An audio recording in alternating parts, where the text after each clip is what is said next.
अपन कोनिया बनाई लेबो के तोरा अपन कोनिया बना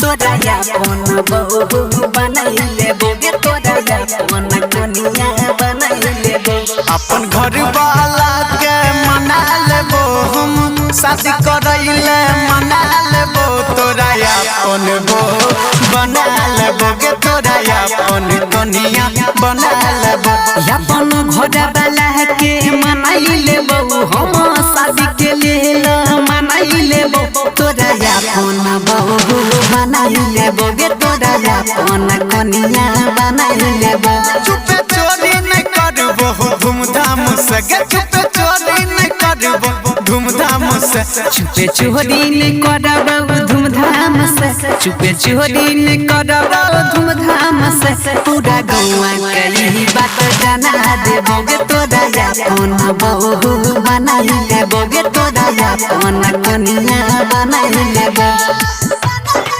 के तोरा अपन कनिया बना तोरा अपन बहू बनाई लेबो गे तोरा अपन कनिया बनाई लेबो तोरा पापा के मान लियो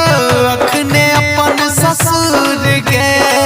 अखने अपन ससुर के गई हमर भैया से लाज करी है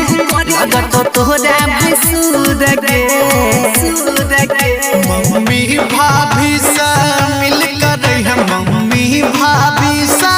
मिल कर है तोरा हाथ के बनो खाना खिलाई देबो गे तोरा अपन बहू बनाई लेबो गे तोरा अपन कनिया बनाई लेबो के तोरा अपन कनिया बना तोरा अपन बहू बनाई लेबो गे तोरा अपन कनिया बनाई लेबो हमारा घरे वही गोरा के रहबे तू गे सुख से रहबे तू गे सुख से गुड्डू रोशन तरस छो तोरे प्यार के भूख से मनोरहन के लोग भी भाभी गे मनोरहन के लोग भी भाभी गे ओकरा